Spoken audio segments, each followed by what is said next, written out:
As for when he started Charity Water, he had no clue what he was doing.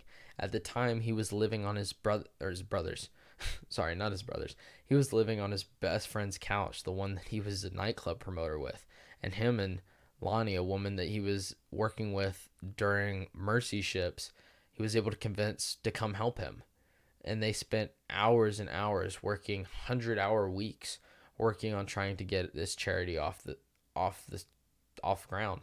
And he actually used his 31st birthday as the catalyst in 2006, 2007, I think, actually. No, 6, 2006, sorry. And the way he did it was on his birthday, he threw a party and he charged a $20 entry fee. And by the end of it, he had an open bar sponsored by the club and all these other things. And he was able to raise $5,000. The thing that changed people's lives was he took that $5,000 to build 3 wells. I think it was build 2 wells and fix a well. And then he sent pictures and the story to about that thing, about the impact to the 200 or so people that was at this party. And people were so surprised. They were so happy to get these emails because they don't realize where that money went. They thought that they were just paying a walk-in fee. They didn't realize that this money was going to change people's lives, and it surprised people.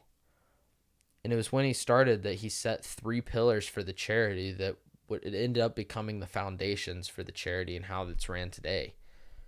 Those 3 pillars were trust and the 100% rule. What is it that you're thankful for? Me personally, I'm thankful for a lot. I'm thankful that I've had clean water, shelter, food. One thing I realized after finding out about Charity Water is not everybody can be grateful for having clean water because not everybody has access. That's why in this month, the month of November, month of Thanksgiving, I wanted to try to raise $5,000 for Charity Water. I realized I had so much to be grateful for when there's millions of people around the world that don't have access to clean water. I thought in the spirit of Thanksgiving that we could actually give back so people can be thankful for some of the same things we've grown up with our entire lives. That's why I wanted to try raising $5,000 this month. I wanted to be able to give something back so other people can be thankful for the same things I have. So please help me donate to reach my fundraising goal by the end of the month to raise $5,000, where 100% of all your donations will go to developing and giving access to clean water around the world. Every dollar counts, so whatever you guys are able to give, it's much appreciated. It only takes $40 to be able to give one person access to clean water. So let's smash this goal. We're counting down the days till November 30th until the end of this fundraiser. Let's try reaching $5,000. I'm much appreciative of everything you guys donate. Let's hit this goal and change people's lives. Happy Thanksgiving, everyone. Proof and inspire. And in each of those, it ended up creating how Charity Waters ran as a whole. The 100% rule is that he decided that 100% of all the charity donations would go to developing clean water projects around the world. He did not want people to end up distrusting his charity because he found out that almost 43% of Americans don't trust charities, and he wanted to change that. So 100% of anything you donate to Charity Water goes straight to developing water projects around the world. And he decided that he was going to try funding the back end stuff in different ways, other sponsors, other people to donate, and he figured it out along the way. Number 2 was he wanted to show proof. Most charities don't show the work they're doing. They don't show the people that are donating the impact they're having on other people. And he decided that he wanted to create a bond and actually show the people what they were doing with their money. So they would set GPS coordinates at all the places they developed projects, sent pictures, stories from communities, and sent them out in stories and emails to anyone that was donating and funding water projects. And it allowed people to connect with the people they were actually helping.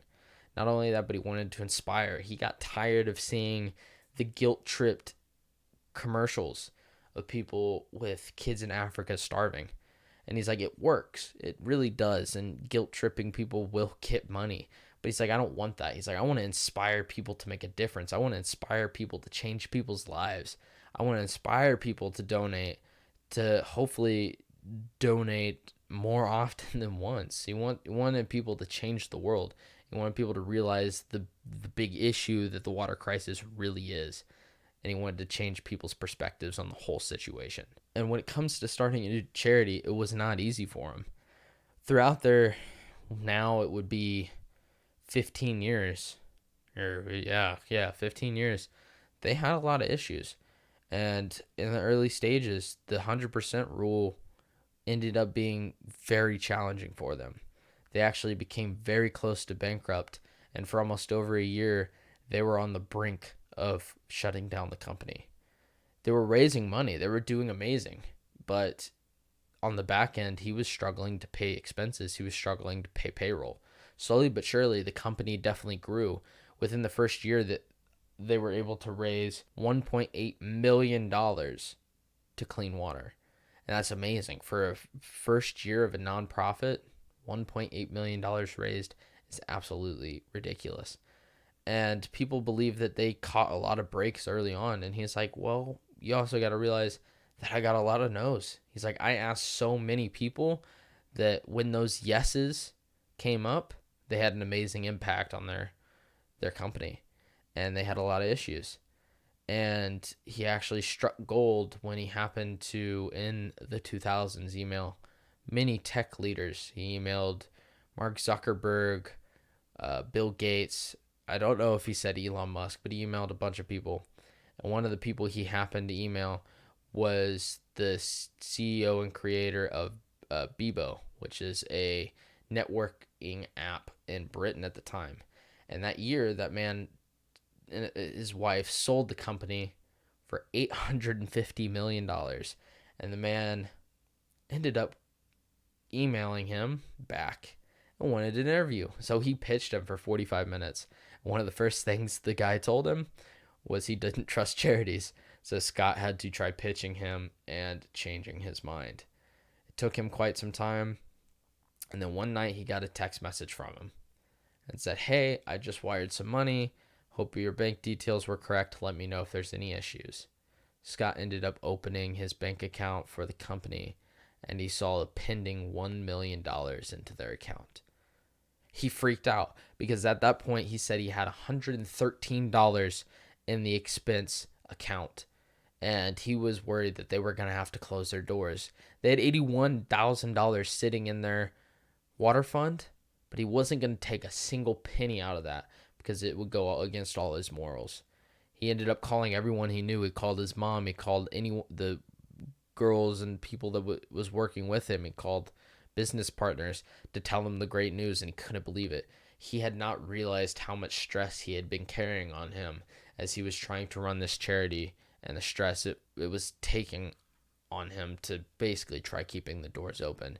With this funding, he was able to keep it open for over a year, and at that point, he was trying to figure out ways to basically change the way they looked at things. Not only did they almost go bankrupt, but they also ended up with lawsuits. Within the first couple years, there was one company that was able to raise almost $700,000. They were going to match $500,000 to donate to clean water. Within the first years of trying to develop this company, they had issues. They didn't always have the greatest partners in the countries to develop and build these wells. And one time they went to take these people to see the wells they were able to build and fund, and they messed up the plate for the name. Not only that, but several of the wells were broken. They realized that they weren't going to use that partner anymore to develop wells in Uganda, and they ended up using that money and partnering it with someone else. And it was that next day he happened to get an email from the people that donated suing them for false advertisement, pretty much.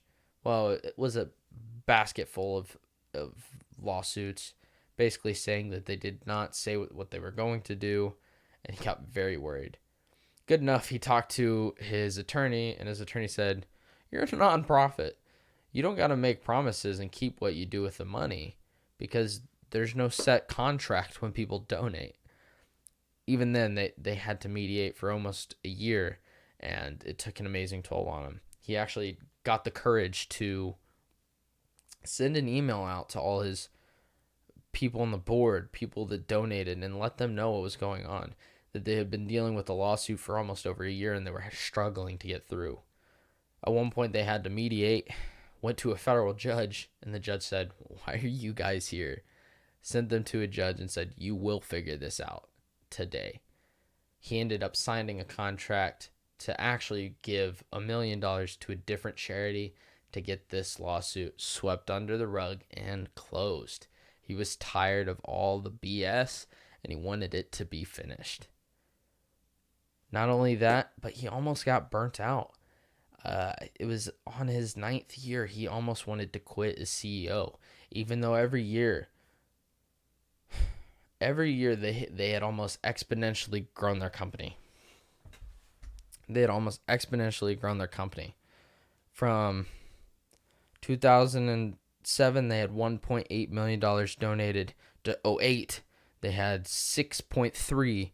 To 2009, they had 8.6. In 2010, 15.8 million. To 2011, 27.1. And projected at that time in 2012, 33 million.